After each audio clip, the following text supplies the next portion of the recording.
আসসালামু আলাইকুম। ওয়ালাইকুম আসসালাম। ভাইজান আপনাদের দাবি দাবা কি? এখন পর্যন্ত আপডেট কি আছে? মানে আপনাদের কোনো ভালো খবর রেজাল্ট আসছে?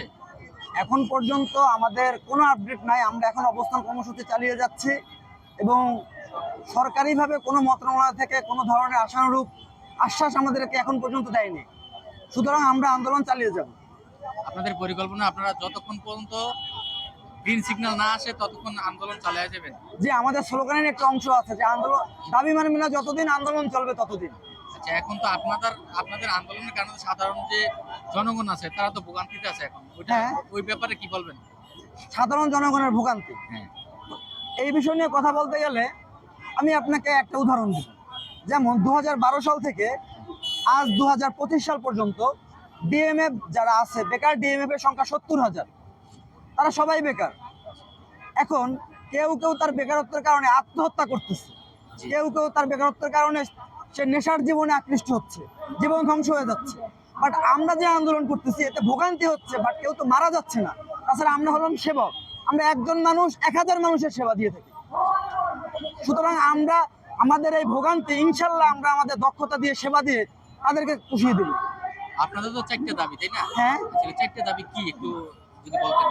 4টা দাবি সংক্ষেপে বলতে গেলে, একটা হলো নিয়োগ সংক্রান্ত, 2 নম্বর হলো আমাদের বোর্ড সংক্রান্ত, 3 নম্বর যেটা হলো আপনার সরকারি চাকরির যে নিয়োগ সংক্রান্ত, আর হলো চতুর্থ নম্বর হলো যে কারিকুলাম সংক্রান্ত, আর হলো উচ্চশিক্ষা।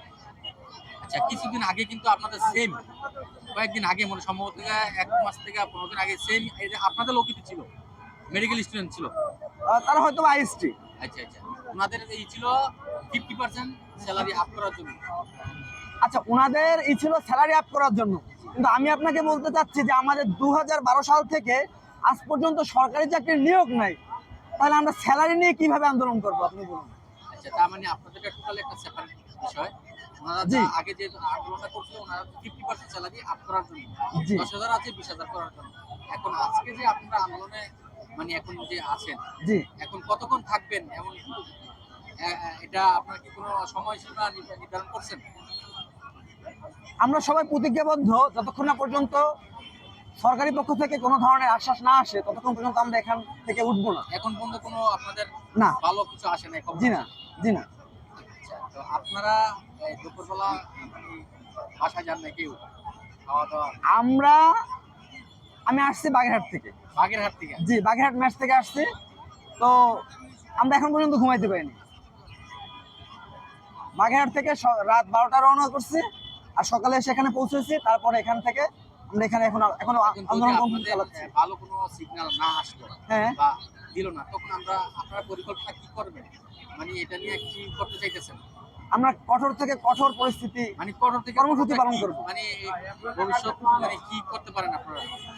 পরবর্তী কর্মসূচি এমন হতে পারে যে সচিবালয় ঘেরাও অথবা স্বাস্থ্য অধিদপ্তর ঘেরাও। আজকে তো শাহবাগে যে ঘেরাও করছেন আপনারা, হ্যাঁ, তাতে করে তো বাংলাদেশের মানুষ অর্ধেক অসুস্থ হয়ে গেছে। এখন যদি আপনার সচিবালয় বা রাজস্ব ভবন যে বাংলাদেশের কোন পয়েন্টগুলো দখল মানে আন্দোলন করেন, তাহলে তো বাংলাদেশের অর্থনৈতিক অবস্থা দুর্বল হয়ে যাবে। যে মানুষগুলো আত্মহত্যায় মারা গেছে ডিএমএফ, তাদের ক্ষতিপূরণ কি সরকার দিছে? আমাদের আপনি তো একজন সাংবাদিক, আপনি তো এখানে উপস্থিত আছেন, কোনো হতাহতের ঘটনা ঘটছে? না। কোনো রক্তাক্ত হয়েছে? কেউ মারা গেছে? তাহলে আমাদের যে ভাইরা মারা গেছে তাদের ক্ষতিপূরণ কে দিবে? এখন আপনাদের যে সময়টা এখন পর্যন্ত কিন্তু ভালো রেজাল্ট আসে না। এখন আসবে কিনা তাও সন্দেহ। জি। এখন আপনারা ভালো রেজাল্ট আসলো না, হ্যাঁ, তখন তো বড় ধরনের পদক্ষেপ নেওয়ার চিন্তা ভাবনা করবেন নাকি? সেটা আমরা সম্মিলিত ম্যাথস ঐক্য পরিষদ থেকে সিদ্ধান্ত নিব যে পরবর্তী কর্মসূচি আমরা কি করব। ঠিক আছে ভাই, থ্যাংক ইউ। ধন্যবাদ।